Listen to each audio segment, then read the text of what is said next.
προσπάθεια η οποία γίνεται είναι να αποδείξουμε ότι ορισμένα στερεότυπα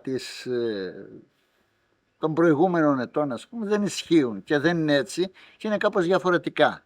Ότι το στρώμα θέλει 800 κυβικά νερό, λέει, το χρόνο, έχει καταρρευθεί για μένα. Διότι έχουν μπει στα δικά μου χωράφια πια οι σέσσορες, ποτίζω σύμφωνα με αυτά που μου λέει και αυτά που βλέπω και εγώ που παίρνω τα μηνύματα στο κινητό μου, και έχουμε φτάσει να ποτίζουμε 200, 300, 400, ξέρω εγώ, εν πάση περιπτώσει, αν το έδαφος είναι τέτοιο, αλλά όχι με 800.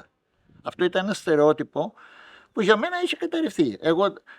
Οι καλλιέργειες οι δικές μου γίνονται και ποτίζονται με το μισό νερό που χρειάζονται άλλοι στην ίδια περιοχή, επειδή χρησιμοποιώ όμως την τεχνολογία τη συγκεκριμένη, έτσι. Προσοχή, γιατί αν δεν τη χρησιμοποιούσα πάλι, τα ίδια θα έκανα κι εγώ. Η συγκεκριμένη τεχνολογία και η παρακολούθησή της μέσω των κινητών, του σένσορες υγρασίας που έχουμε στους 30-60 πόντους κλπ. Μην τα λέμε όλα αυτά, έτσι. Αυτό το πράγμα βοηθά, ούτως ώστε εγώ να κάνω εξοικονόμηση νερού, τεράστια εξοικονόμηση νερού, άρα οικονομικό όφελος.